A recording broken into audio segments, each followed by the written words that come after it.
Welcome to the Mariners Daily Thanksgiving episode. Thank you so much for joining me on this episode, guys. My name is Sam Edwards. I'm the host here at Mariners Daily, the podcast, the show for the thinking Mariners fan. Thank you so much for joining me. Today, we're talking about what Mariner are you thankful for from this past year?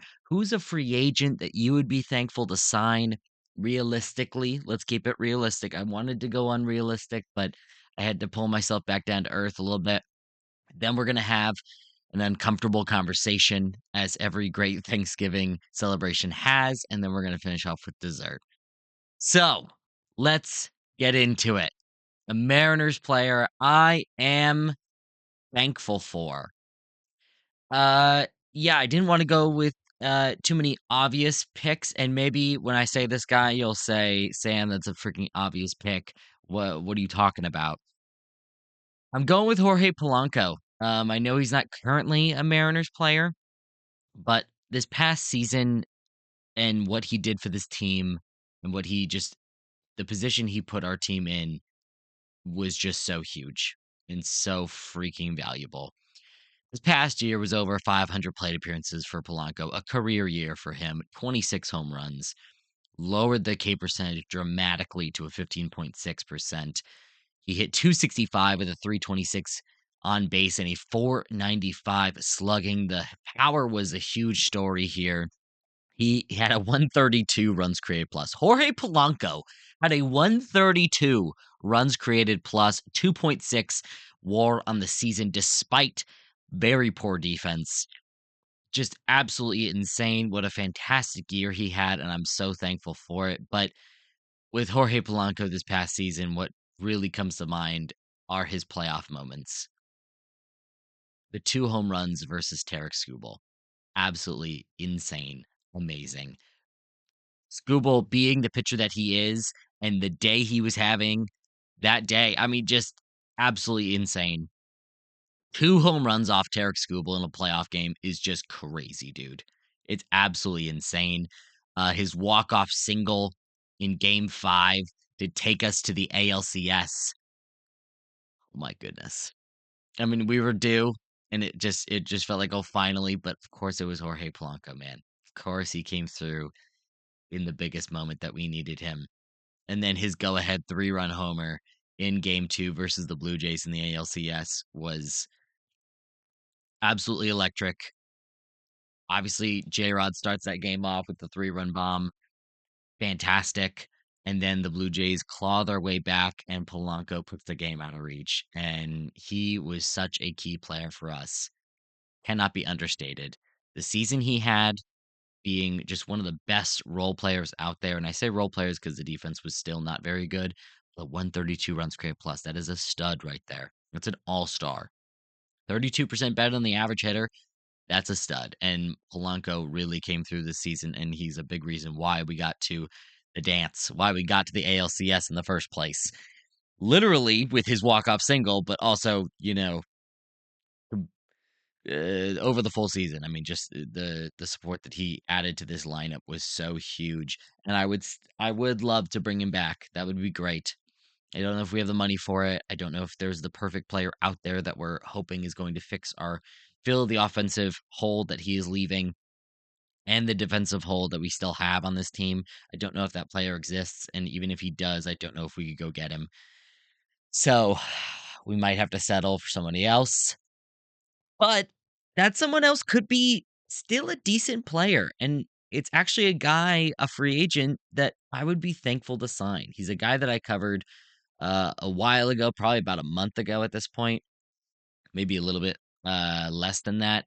Yoan Moncada is a free agent I would be thankful to sign. Realistically, listen, who did I wanna write down? I wanted to write down Alex Bregman. I would love to get Alex Bregman. That would be great. But realistically, with the way this Mariners team has been run, it's just not realistic to say that. We're probably not going to get Alex Bregman. I say probably because Jerry Dipoto has surprised us, surprised me with how quickly he moved on Josh Naylor and how quickly he got that deal done. Hats off to him.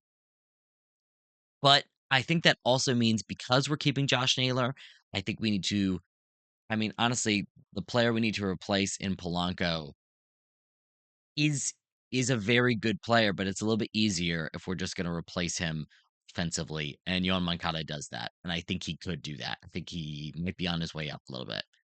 Only 289 plate appearances. He is a role player. He's going to be cheap. He is a role player. He's a solid hitter, showed solid bat to ball skills throughout his career, and showed a new approach this past season that could be very interesting for the Mariners. He is not going to plug up third. Ben Williamson should still be getting a lot of playing time. And honestly, he is that's the counterpoint is that you'd be starting Ben Williamson most of the time. And I don't really want that. I would like another option. And Moncada also gives you a solid option where you could easily start him at DH when you want to, and you have another solid bat in the lineup, another solid lefty bat. 289 plate appearances for Moncada. This was a rebound season for him. He's not very good versus lefties. So once again, Williamson could start versus lefties for sure, and we'd have great defense there. 12 home runs for him this past season, an 11.1 walk percentage, only a 26 K percentage, which is not terrible. 214 isolated power, which is very nice. A 282 BABIP, which I'll bring up a little bit later. A 234 batting average, a 336 on base, and a 448 slugging. Very solid power there.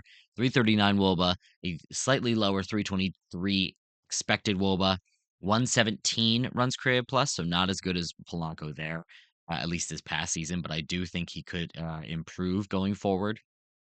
The one thing that you do need to know is that he was horrid at third base defensively. So he does not plug that hole, which I think tomorrow I'm gonna cover. I'm gonna cover the third base situation. That's how I'll phrase it. I think I'm gonna cover that tomorrow. So freaking subscribe. Lock in, baby. Mariners Daily. We're covering the important questions. And I think the third base situation needs to be covered because the comments that I'm seeing just doesn't feel like we're on I don't feel like we have the correct I don't think we started in the right place with the mindsets that I'm seeing out there. Anytime I name a guy for third base, like say Brendan Donovan or something, I think people are living in a perfect world, and we're not living in a perfect world. So I'm going to cover that tomorrow. But either way, I think Mancada could be a decent player to add. A decent player, a role player, a solid hitter, could start DH most of the time if you want to, and then give way to Rosarena when you want to, give way to Cal Raleigh when he needs an off day, because we know that's gotta happen. He can be another solid hitter just in the mix. We could throw him at third. We could throw him at first when Naylor needs a day off. He can go a couple different places. He's also played second base before in his career, so theoretically he could also play second base if you wanted him to. I think he just fills a little bit of a hole on this team offensively mainly. And yes, he can stand at third base and probably not play very good defense, but it's between him and Williamson, really good offense, really good defense. I'll take it, honestly. I'll take it. And when I say really bad defense on Moncada's part, that is what it is. -9 fielding run value at third base this past year over like half a season as well, which is 6th percentile overall. It's terrible. I'm laughing. I'm smiling because it's kind of funny how bad the numbers are. Uh, Outs above average, he was first percentile, and that is out of 100. 100 is the best. First is the worst. He had the worst range at third base. -13 outs above average. This was his rebound season. This was him, getting healthy again. So maybe he was just getting his feet under him, and maybe he could improve defensively. But I wouldn't bank on it necessarily. But it's possible. Anything is possible. The arm strength was also not very good. 80.2 miles per hour with the arm strength, which doesn't sound terrible, but it is pretty bad. So either way, he has shown a new approach at the plate. 14.3 barrel percentage. That is a career high for him. 43.4 hard hit percentage. And he has dramatically increased his fly ball percentage as well, hitting much less ground balls, which is why the BABIP is much lower than his career average. When I first started researching baseball, I look at BABIP or batting average on balls in play as just an unlucky stat. Either you got lucky or you got unlucky. where there were guys that were just inexplicably good at BABIP and some guys that weren't. But in reality, you have a higher batting average when you're hitting ground balls in general, and he hit a lot less ground balls this past season. 36.6 ground ball percentage compared to right about 41%, which was what he would normally be at for his career. So one of the reasons why his BABIP is at 282, whereas his career average batting average on balls in play is 339. Now, theoretically, it could still come up, and I do think it will come up a little bit more from 282 if he stays healthy and continues to hit the ball as hard as he is. But I think that it won't I don't think it'll return to the 339 BABIP that we've seen for his career unless he really does start hitting more ground balls, which is not what we're looking for. We're looking for fly balls, baby. We're looking for that power, and that barrel percentage is coming through, that hard hit percentage is coming through. And also, if you look at Baseball Savant, they've got a very key stat along with these metrics, along with ground ball and fly ball percentage, is pull air percentage. When they're hitting it in the air, how often are they pulling the ball? And that speaks to guys kind of overperforming their power numbers to hit more home runs than what is expected. Shout out to Isaac Paredes on the Astros. He's a big proponent of that. And turns out this past year, Moncada was as well at 26.3 pull air percentage. I don't have the percentile ranking on that. I actually don't know if I where I can find that on Baseball Savant. And if you know where, please fill brother in and help me out. But it's red. It's some nice bright red, behind the number of 26.3. So I'm pretty sure it's a pretty good number. Ah, I sound super smart on this show, don't I? The color's super bright. The color's super bright behind the percentage point, so it's gotta be good. Gotta be good. There's my analysis, baby. That's why you tune in. I'm no different from you guys. Listen, I just look up the numbers. That's it. That is the only difference, and I record myself while I do it. Not that bad. I'm not that legit. Either way, I would be thankful to sign Yohan Moncada. I think he's a realistic free agent that we could easily go out, not pay too much money for. I think you could easily get a 1-year deal, honestly. Because yes, this was a much improved season for Moncada, but 289 plate appearances, not even a full season, and he can't bat against lefties, and pretty bad defensively. Those are some things that are against him for sure. But I don't think we're going to plug up third base with a really good option. So give me on Moncada or a trade option. Yes, there's a lot of different trade options that could be that are out there that we could plug up third base with a little bit. But also those are still kind of role player guys. Like they're not going to change too much. They're not going to change the complexion of this team too much. And Moncada would just lengthen our lineup a little bit more. I think he would just be a good option for that, lengthening the lineup just a little bit more. All right. Next up, we talked about what we're thankful for. That's great. It's all warm and fuzzy. Awesome. With every Thanksgiving, and whether you celebrate or not, listen, every family get together, because that's all this is really, you have an uncomfortable conversation. You do. And it every freaking year, you have that conversation where it's like, so what are you doing now? You got a girlfriend yet? One of those situations that you're like, oh my gosh, somebody brings up some politics or they bring up whatever it is, something that either a lot of people disagree with or one person in particular disagrees with. And whether somebody says it out loud or whether they say whatever, you're sitting there at the dinner table just uncomfortable. You're like, oh my gosh, just can't sit still. Um, and I think we need to have an uncomfortable conversation with the Seattle Mariners. And there's a couple ways I could go with this, honestly. The one I think is the thing that we need to come to terms with, I would say, is that I don't think our defense is going to dramatically improve. I think starting Williamson at third would be great, and I think that'll help out our defense quite a bit. I think if we don't re-sign Jorge Polanco, then Cole Young, Ryan Bliss, I think those guys are much improved defensively at second base. But they do come obviously with their offensive weaknesses that it will hurt the lineup quite a bit, I think. especially if we don't get another better offensive option at third or second. But the main uncomfortable conversation is that I think Arozarena is stuck in left field, and I don't think we're going to change that.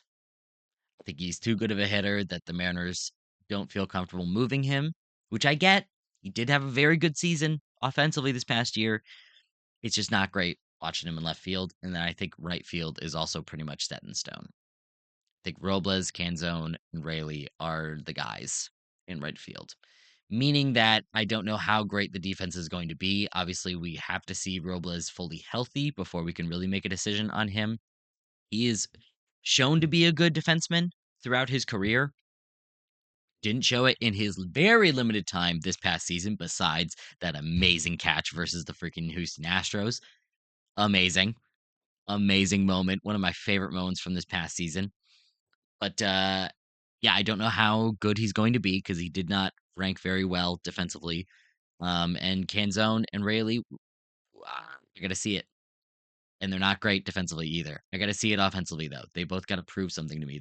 Rayleigh's got to prove that he can rebound, which I think he could. Um, and also one of these two guys could be off the team. So either way, I'm just saying Rayleigh or Canzone needs to prove. Canzone needs to prove that it was legit this past season and that he could be passable defensively. I guess just give me average defense, honestly. If the bat sticks around, if he's still got a 140 runs created plus, which I think is a little unrealistic, but if he's still, a 120 or something, then give me some average defense and great. We've got a great player here. But I just want to throw that out there because listen, I know. I see the comments. Everybody hates Rosarena jogging to the balls. He's just not a very good defenseman out there. And Canzone did not look great defensively either. Looked great at the plate, but I think that's the uncomfortableness with this team right now. Is that we're kind of, we're on the verge, but we might be in a little bit of a limbo space right now where we're waiting for some guys to, emerge at second base, at third base. We're waiting to see Canzone, Rayleigh, Robles. How does this all work? How does this amalgamation work into a team? And Rosarena is just ugly in left field, but I don't think he's getting moved. I just don't think so. It's always an option. Capoto is seems to be willing to trade some substantial players. So it's totally possible. He could move on from a Rosarena. We could get a totally new plan, but I don't know. I don't see it happening, and I haven't heard any rumblings of it. So we'll see. I could be dead wrong here. I could be wrong, but I think that's an uncomfortable conversation that we need to have. So I hope you're okay because now dinner's over. Thank goodness. You don't have to talk to that person that was right next to you that you're like, oh my gosh, I can't believe I gotta deal with this. We get the dessert. And the dessert comes in the way of a friendly reminder. The Mariners are a freaking good team. We're really freaking good. Cal Raleigh, J Rod, Woo, Gilbert, Herbie will definitely rebound. We've got Munoz at the top in the closer role, shutting things down. We have the key points of a great team. It's very, very good three-headed monster. I really do think Kirby's going to rebound, but a really good three-headed monster in Wu, Gilbert, Kirby. We've got two absolute studs on the position player side. Cal Raleigh leading the team, being the captain, our MVP, killing it at the plate, killing it behind the dish, running this pitching staff, and J Rod in center field, just being the best center fielder out there. We got the best center fielder and the best catcher out there, bro. That's so sick. So sick. Gilbert's legit. Freaking Brian Wu is so legit. Oh my gosh. And Kirby has proven to be legit before. We just gotta see him healthy and contribute. He's gonna be totally fine. And Munoz, oh my goodness.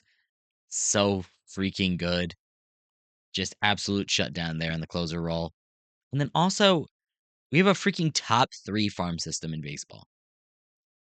Top 3 farm system, and in MLB's last rankings of their top 100 prospects, we had 9 prospects in their top 100, by far the most of any team. And these aren't guys that are, you know, way off. I know I was talking about trading Sloan. I think we had this depth, and whether we hold on to it or not, we're in a great position long term. Great position. Freaking Harry Ford is emerging. Cole Young is emerging. Emerson is getting ready to emerge. I don't think it's gonna be this year that he's gonna make a huge impact, but he's getting ready, man. And you know what? Whether we trade him and get a really good piece for this team right now, or we hold on to him, we are in such a good position as a team, and nothing should make us happier. And I think we need that reminder. We're in such a good position. For every player I throw out there that you go, oh my gosh, no, that can't work. Whatever it is, we're in a really good position, no matter what happens. No matter what happens. We could sign Alex Bergman to an absolutely terrible free agent contract. He could not perform whatsoever. He could collapse, and we could be handcuffed by the contract. We would still be in a very good position because of the depth and the team that Depoto has helped build. It's a really good freaking team. And I think that's the sweetest dessert we could have. Guys, I'm thankful for you. If you're thankful for this show, please subscribe. Like the episode and let me know what you're thankful for. What Mariner are you thankful for this past season? What's a moment that you're so thankful for? Who's a free agent you'd be thankful to sign realistically? I know. Kyle Tucker, Alex Bregman. You know, there's the top guys. Who would you be thankful for realistically? It's an uncomfortable conversation you think we need to have about this Mariners team that you don't think is going to change, that we want to change, but it's probably not going to change, you know. And then what's the dessert, you know? What are you thankful for? Thankful for you guys. Thanks for listening. Thanks for watching. I'll see you tomorrow.